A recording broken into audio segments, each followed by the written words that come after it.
Across deserts, jungles, and mountains, one shape appears again and again. From the sands of Egypt to the rainforests of Central America, ancient builders raised monuments that defied time and reason.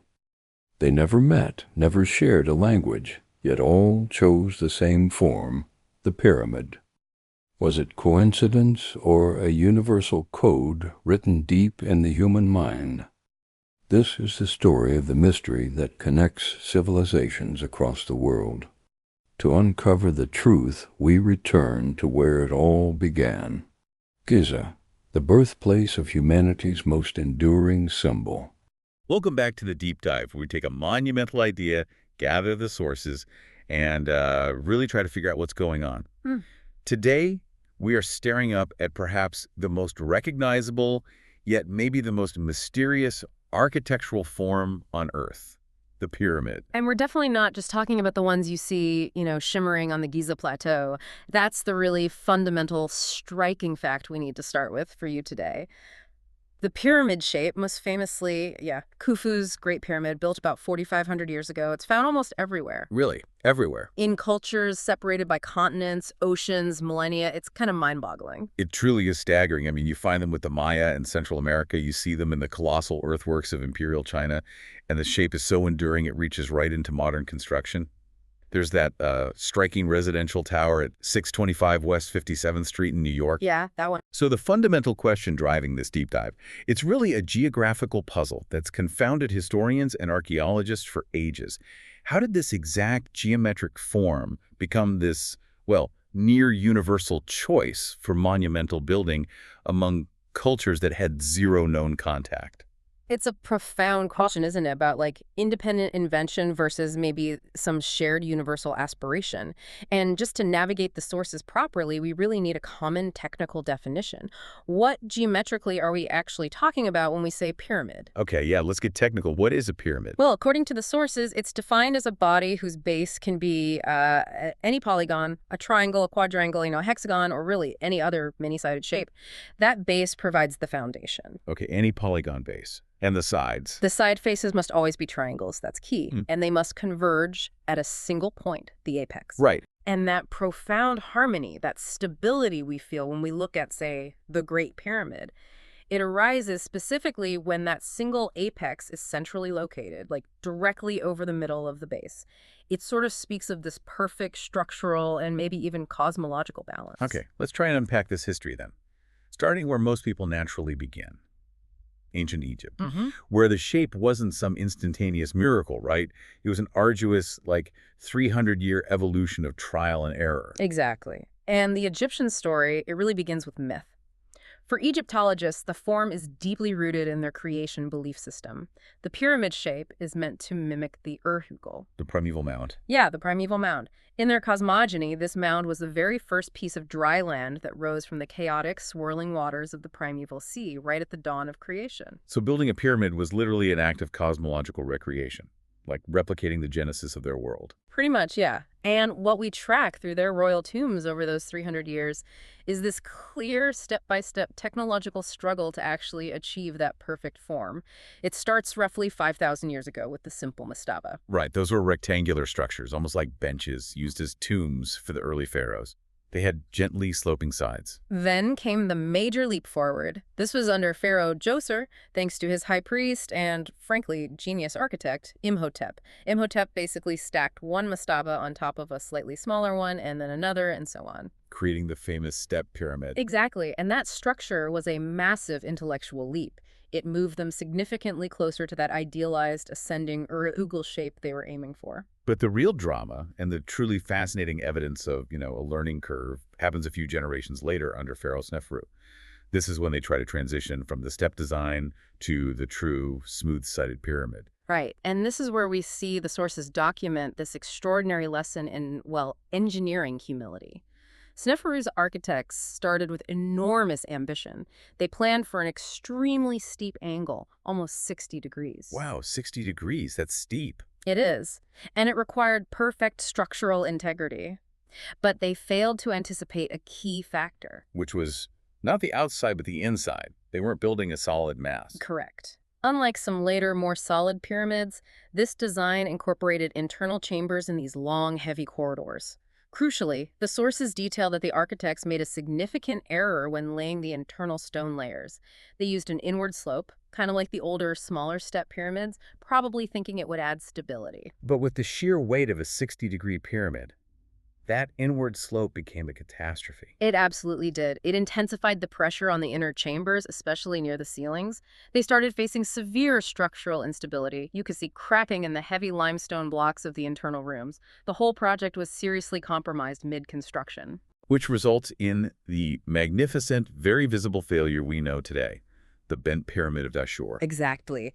To save the enormous investment and just to ensure the tomb was structurally sound enough to be finished and, used, the builders had to implement this desperate mid-course correction. They immediately widened the base foundation and drastically reduced the angle. Brought it down to what? Down to a safer, shallower 43 degrees for the entire upper section.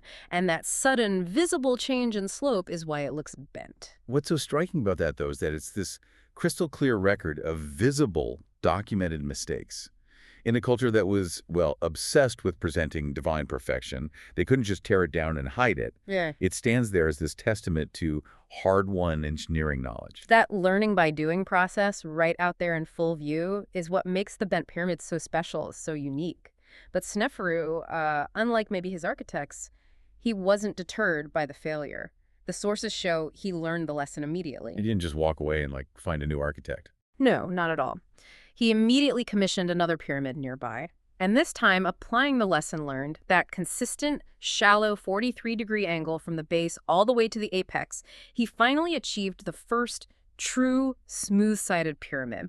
So that development, the shape that basically defines ancient Egypt for most people, it was a slow, costly 300-year process, punctuated by trial and error. Okay, so we have this long, detailed struggle in Egypt to reach geometric perfection. And this is precisely why the next part of our deep dive is so confounding, so puzzling. While the Egyptians were busy perfecting the 43-degree angle, thousands of miles away, roughly simultaneously, sources indicate that pyramidal structures were being erected in Corral, in modern-day Peru, with absolutely zero evidence of contact between them. It forces us to pivot continents entirely, doesn't it? Let's fast forward slightly in the Americas and look at one of the later incredibly powerful and sophisticated cultures that employed this architecture, the Xi'an. Right, so we're leaving the dry sands of the Nile Valley and landing on the, well, highly volatile North Peruvian coast. The sources, they root the Xi'an story in the arrival of this mythical founder figure, King Namelap. He allegedly came ashore in magnificent reed boats around the 8th century A.D. And this wasn't just, a civilization. It became the richest gold empire in the New World. It's this enormous but often misattributed legacy. Most of the breathtaking, spectacular artifacts that get labeled today as Inca gold, they actually originated from the Xi'an culture. They came way before the Inca rose to power. Why does that mislabeling persist then, if we know it's Xi'an? Well, simply put, the Inca eventually conquered the Xi'an territory, right? And they absorbed their wealth. So when the Spanish arrived centuries later, they encountered the Inca controlling those gold stores. But the sheer volume and quality of Xi'an goldwork masks, goblets, crowns, it shows they had incredible access to the resource, probably through these extensive trade networks that stretched far beyond their coastal base. Their royal tombs were just so fabulously wealthy that even today, grave robbers continue to plague sites like the Great Pyramid of Tukum. They leave these huge excavation pits where they've literally tunneled in looking for artifacts. Okay, but the architectural method itself is the most jarring contrast with Egypt. Egypt focused on solid, monolithic stone mountains, but the Xi'an built their monumental structures out of mud brick. Mud brick, yeah, or adobe. That was their medium of choice.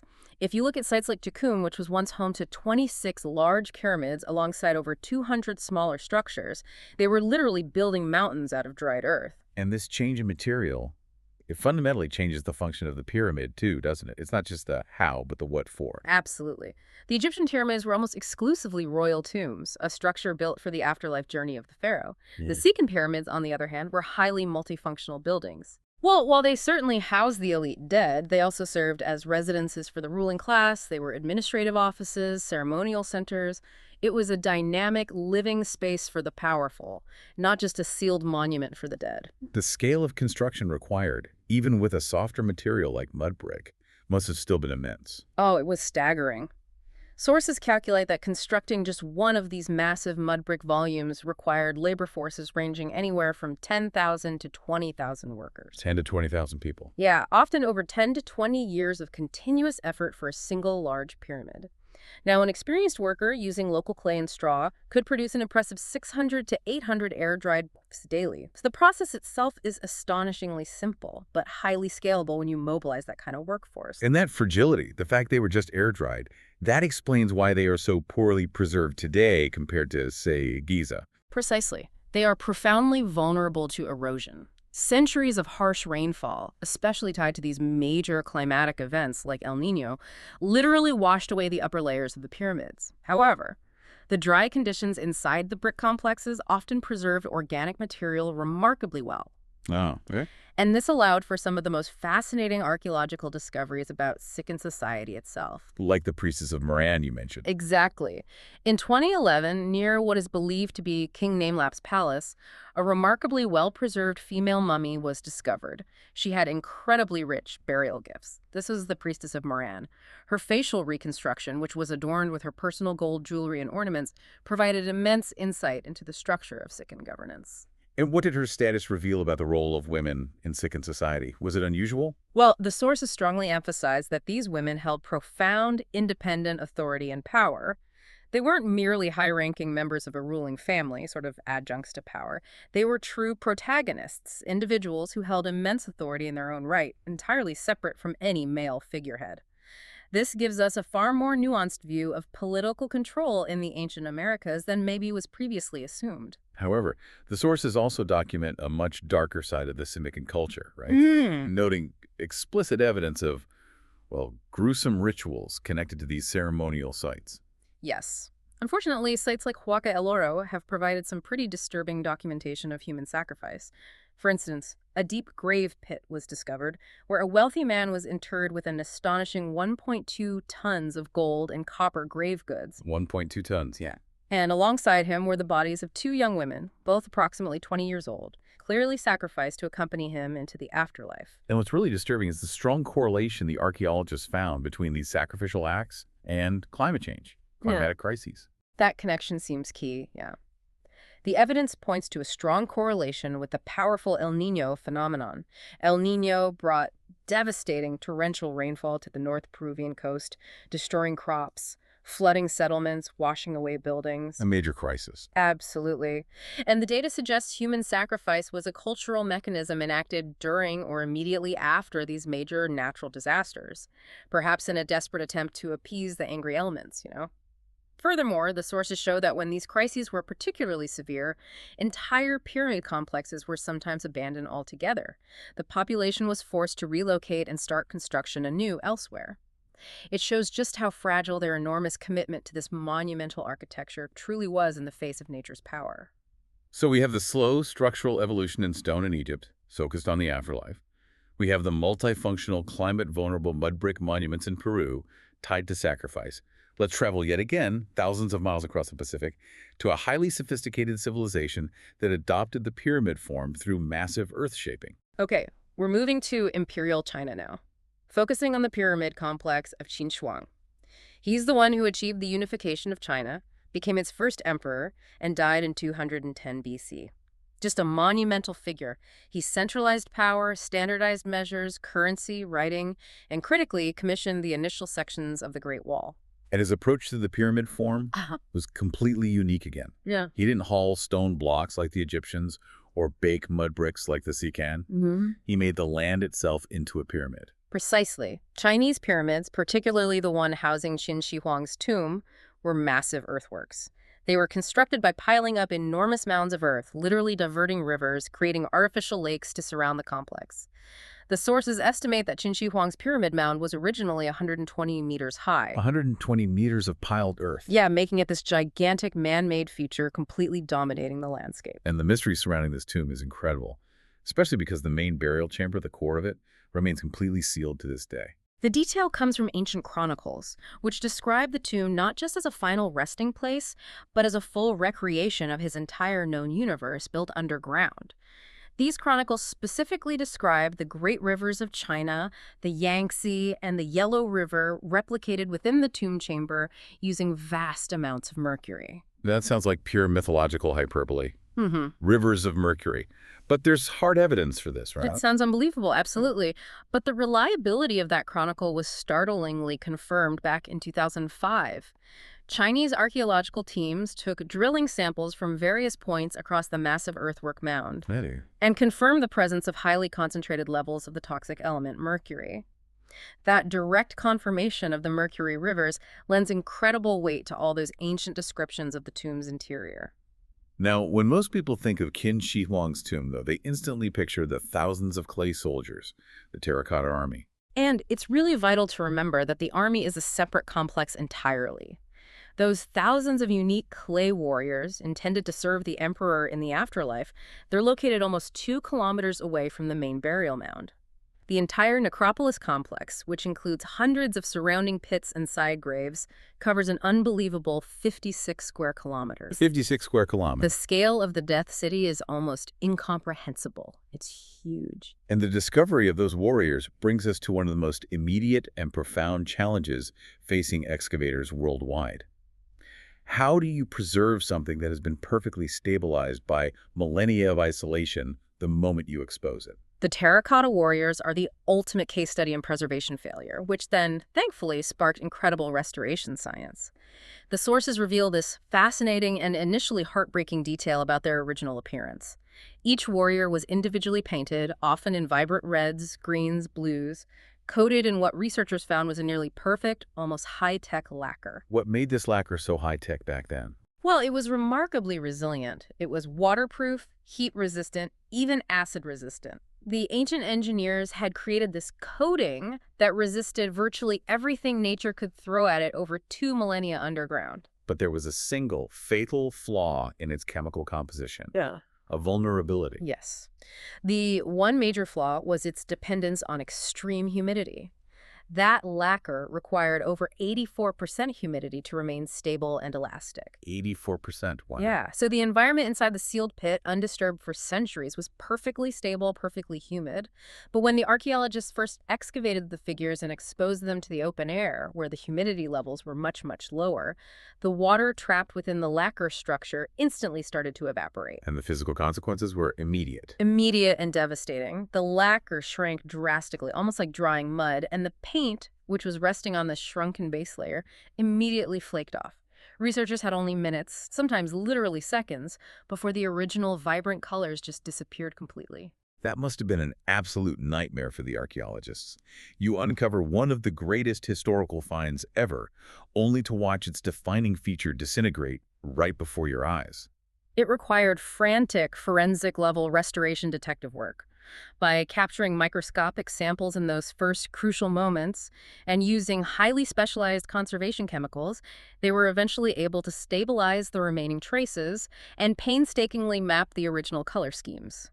And that work confirmed that every single soldier was unique, reflecting the individuality of a real, colorful army, not just rows of identical figures. Okay, so given those conservation difficulties, combined with the colossal scale of the whole complex and the known mercury contamination inside the main tomb, it completely explains the ongoing reluctance to excavate the main inner tomb chamber of Qin Shi Huang himself. There are 2 dominant fears really underpinning that hesitation. First, there's a cultural and political fear of loss of face.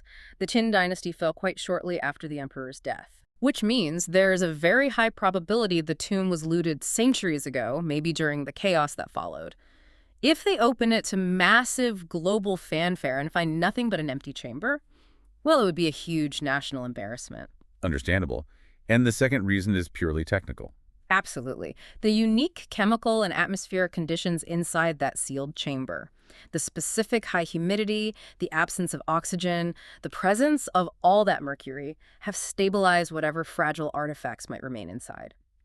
Opening it to the air would initiate an immediate, unstoppable process of decay for things like silk, wood, lacquer. So they need better tech first. They need to be absolutely certain that current conservation technology can stabilize every type of artifact the second it is exposed, and that's a guarantee they simply cannot yet make. So, rightly, they prioritize preservation over immediate gratification. Okay, so we've seen the Egyptian tombs, the Xi'an residential temples, the colossal Chinese earthwork tombs. Now, let's pivot back towards the Near East for a moment, because we need to look at a related step structure that might offer the best clue about early knowledge transfer between regions: the Mesopotamian ziggurat. Right, the ziggurat. It's that iconic step structure we often associate with the region, famously linked, maybe incorrectly, to the biblical Tower of Babel. The Babylonian word ziggurat itself means piled up or high-rising, which speaks directly to its construction method stacking layers. And the functional contrast with the pyramids of Egypt is really key here, isn't it? They look somewhat similar, but they were for different things. It is crucial. Unlike the Egyptian structures, which were almost exclusively royal tombs designed for the king's journey into the afterlife, ziggurats were primarily temples dedicated to the gods. They were often used extensively for astronomical observations, sort of connecting the earth to the heavens, and they symbolized the sacred world mountain or the conceptual starting point of creation in their myths. So despite remaining stepped structures, rather than evolving into that smooth, true pyramid form like in Egypt, they share that fundamental creation myth idea. They really do. They represented that first mound rising from the primeval waters, much like the Egyptian Ur-Hugel, that primordial mound of creation. This similar mythological basis, the central importance of the ascending mound shape, is why many scholars see a potential link or influence. What's the best surviving example we have of this architectural form? Is there one that's well preserved? Well, the most intact and best preserved ziggurat is Chogha-Zanbil. It's located in modern-day Iran, and it was discovered unexpectedly back in 1935 by geologists who were actually searching for oil. Huh. Okay, so describe the structure of Chogha-Zanbil. It was originally a 5-step structure standing about 50 meters high. It had a dedicated temple complex right on the top platform, consecrated to 2 important local Elamite gods. But what's often overlooked is the sheer complexity of the surrounding infrastructure. It demonstrates its importance as a major regional hub, not just a standalone temple. Give us an example of that complexity. What did they build around it? Well, the city it served, Dur-Ontash, lay on this 40-meter-high plateau. So sourcing water was difficult, even though a river flowed nearby but lower down. To solve this engineering problem, they constructed a truly massive water channel that extended over 50 kilometers. 50 kilometers. Yeah, just to supply a large reservoir built outside the city walls. This level of sophisticated city planning and dedication shows the ziggurat wasn't just a temple, it was the absolute heart of an enormous centralized administrative and religious system. Okay, so given this striking similarity in the underlying creation myth-world mountain versus Ur-Hugel, combined with the timeline, this pushes us squarely into the connection hypothesis, right? Was there some kind of knowledge transfer between Mesopotamia and Egypt early on? The possibility is definitely strong. We know relations between Mesopotamia and Egypt are well documented starting way back in the 4th millennium BC. This opens the avenue for speculating that the idea of the monumental stepped structure representing creation might have traveled westward, perhaps landing in Egypt where their architects eventually refined it over centuries into the perfect smooth-sided pyramid form. But that only potentially solves the link between Egypt and the Near East. Yeah. What about the Americas? This is where we introduce the broader, more controversial theory of diffusionism. Right. Diffusionism is essentially the theory that major cultural inventions, things like agriculture, writing, or monumental architecture like pyramids, tend to spread via contact, trade, or migration rather than being independently invented over and over again everywhere. Its most famous and maybe most adventurous champion was the Norwegian explorer Thor Heyerdahl. Heyerdahl of the Kon-Tiki. He believed the oceans were not barriers but highways, enabling this global transmission of knowledge and technology. He famously crossed the Atlantic in a reed boat, the Ra II, precisely because he was convinced that the monumental stepped pyramids of the Maya in Central America were somehow inspired by the much older Egyptian structures. He was actively looking for evidence of a plausible transatlantic connection. And he pointed to a specific location as the essential stepping stone that could bridge Africa and America in antiquity. Yes, he heavily promoted the stepped pyramids of Güímar on Tenerife, one of the Canary Islands. He claimed these structures were definitive proof of ancient maritime traffic, supporting his grand theory of transatlantic knowledge transfer involving pyramid building. Okay, we will definitely circle back to the ultimate fate of Heyerdahl's key evidence there in Tenerife. But first, let's return to the Americas and examine how modern technology has fundamentally changed our ability to even find and analyze those colossal structures he was studying, many hidden by jungle. Yeah, we're looking again at the Great Maya and Teotihuacan pyramids. For centuries, many of these massive structures were literally swallowed by the dense jungle canopy. Finding them required these arduous, years-long expeditions, basically hacking through dense foliage foot by foot. Not anymore, though. Technology has launched an archaeological revolution in these regions, and the key piece of equipment is LiDAR, which stands for light detection and ranging. The mechanism behind it is what's truly genius. LiDAR is basically a laser scanning system. You attach it to an aircraft or maybe a drone. It fires millions, even billions of individual laser pulses down at the ground, and then it precisely measures the minuscule time delay between when the pulse is emitted and when the reflected light bounces back. And the huge advantage it has over traditional aerial photography or satellite imaging, especially in jungles, Is its deep penetration capability. Even in the densest tropical jungles, a small percentage of those laser pulses manage to slip through the leaves and branches of the canopy and actually reflect off the forest floor, or off structures hidden beneath. By computationally filtering out all the data points reflected by the vegetation, researchers can essentially electronically de-leaf the entire forest. Yeah. It makes structures hidden beneath that dense canopy immediately visible on a digital map. It literally renders the jungle invisible for archaeological mapping. The impact must have been staggering. Has it forced archaeologists to completely revise their understanding of the population, scale, and complexity of these civilizations? Whoa, absolutely. In Guatemala alone, LIDAR revealed over 60,000 previously unknown buildings. Structures, roads, agricultural terraces, fortifications. What archaeologists previously thought were maybe small, remote ceremonial centers or isolated villages turned out, in many cases, to be incredibly massive, interconnected urban sprawls, far larger and more densely populated than anyone had ever imagined. And this technology allows them to pinpoint specific sites that were missed even by generations of traditional on-the-ground archaeologists, like at the Cebal ruins. Exactly. LiDAR helps locate entirely new sections of the Cebal site that were missed even by intensive Harvard University excavations back in the 1960s. And critically, some of these newly discovered structures contained really grim evidence of gruesome rituals, mutilated skeletons, caches of severed hands, providing clear testimony that human sacrifice was routinely performed on or very near the pyramid steps themselves. The LiDAR data also helped draw a troubling conclusion about the ultimate collapse of the Maya civilization. It wasn't just external factors, it pointed the finger inward. It strongly suggested that, yes, the vast scope of the urban and agricultural sprawl revealed by LiDAR data suggests that the collapse wasn't triggered solely by outside invaders or, say, epidemics. Instead, the indictment points towards the civilization's own expansionist fever and the sheer magnitude of their construction. The scale of clearing land for massive building projects and intensive agriculture likely led to catastrophic deforestation, immense overcrowding in some areas, and debilitating soil erosion across the region.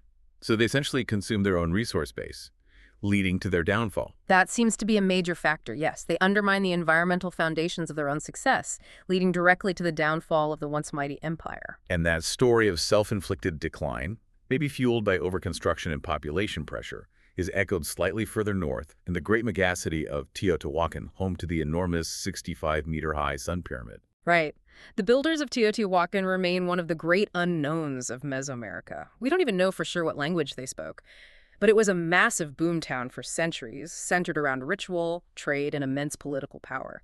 But by the 7th century AD, the archaeological evidence signals a severe and undeniable social decline setting in. What specific physical evidence signaled that the political structure was beginning to fail? How could they tell? It was really the architecture of desperation, you could call it. Archaeologists discovered evidence of small, temporary, and highly profane, like residential structures being built directly against the sides of the holy monumental pyramids, including the massive Sun Pyramid itself. People were squatting right on the sacred precinct. Essentially, yes. This is an undeniable sign of political and social structural collapse, probably driven by massive overcrowding.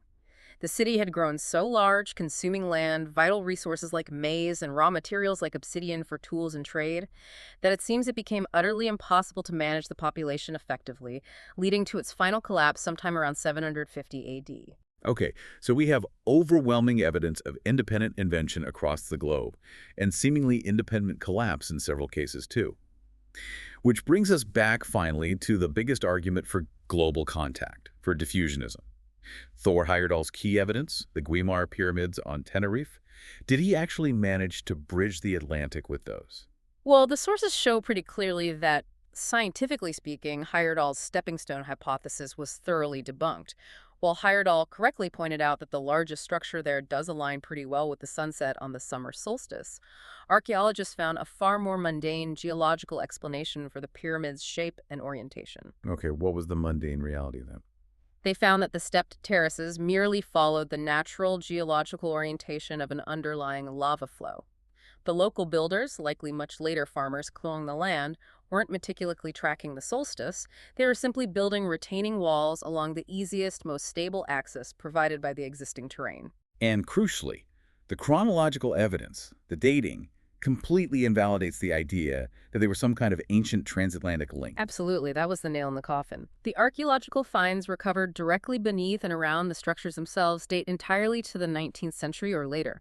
Researchers even found property sales documents from the 1850s that only mention morass, which just means simple, unromantic stone piles, probably used merely as boundary markers on that specific land. So they were built after 1850. Definitely constructed after 1850, meaning they were never a prehistoric bridge linking ancient Africa and ancient America. It was wishful thinking, however adventurous. It really does seem that whenever one of these grand theories of diffusion over vast distances is proposed, the local independent explanation usually prevails when the hard evidence is examined. But the modern appetite for finding lost or hidden pyramids continues, doesn't it? And nowhere is that search more commercially successful right now than in Bosnia. Ah, yes. This is the highly controversial story surrounding the Bosnian-American businessman Samir Osmanagic and his claims concerning Visočka Hill near the town of Visoko in Bosnia. He has successfully convinced thousands, maybe hundreds of thousands of people that this area harbors the so-called sun and moon pyramids, structures that he alleges are 12,000 to 30,000 years old. Which would make them far, far older than anything in Egypt or anywhere else. Exactly. He argues they meet the geometric criteria for a pyramid. How so? What does he claim? He promotes the idea that they are geometrically defined, having 4 distinct triangular sides, and are perfectly oriented to the cardinal directions.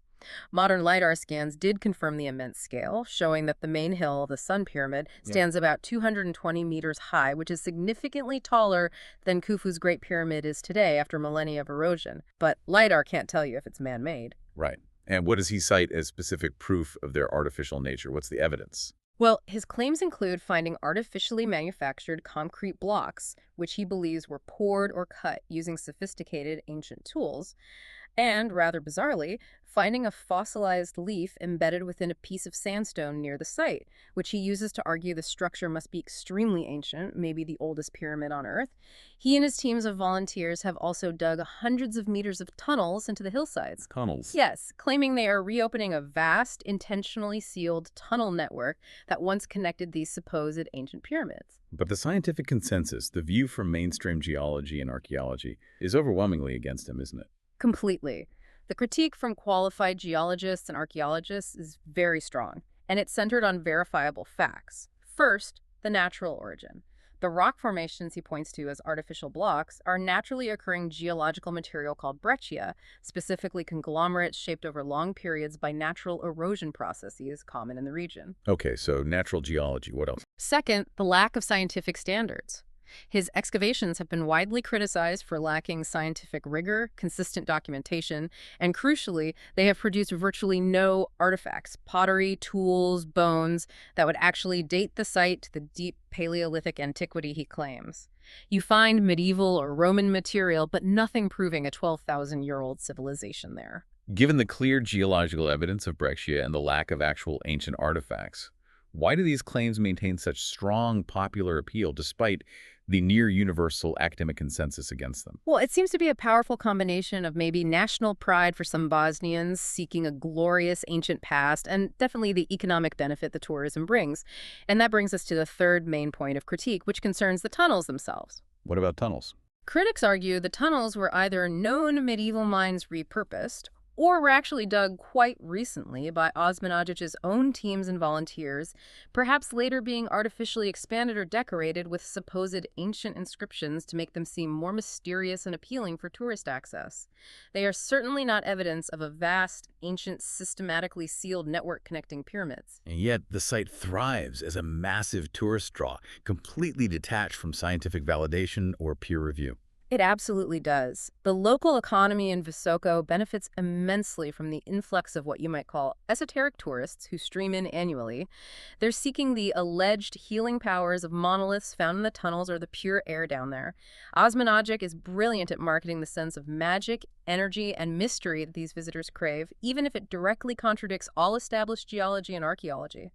It's a fascinating modern example of the persistent pursuit of the perfect ancient pyramid form, even perhaps where one doesn't actually exist. This whole deep dive has shown us such an incredible diversity of uses for the pyramid shape. They were tombs, temples, houses, massive earthworks, and an incredible diversity of materials too.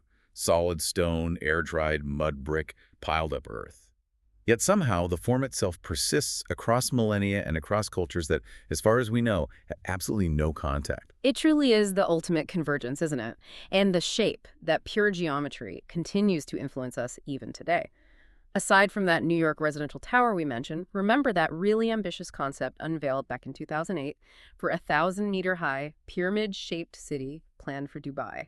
It was called the Ziggurat, designed to house 1 million people. Wow, a million-person pyramid city. Yeah. Now, it remains just a concept model, but the idea itself shows that the lure of the ancient form, its inherent structural stability, its sense of ascent, maybe its connection to something fundamental, it seems timeless. So we've pretty thoroughly debunked the great diffusionist argument about the Atlantic connection with Tenerife.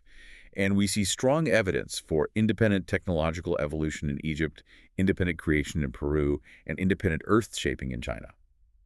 Why this convergence on the pyramid? Well, if cultural diffusion over vast distances seems largely debunked for this specific shape, we are left considering a powerful, inherent quality of the shape itself.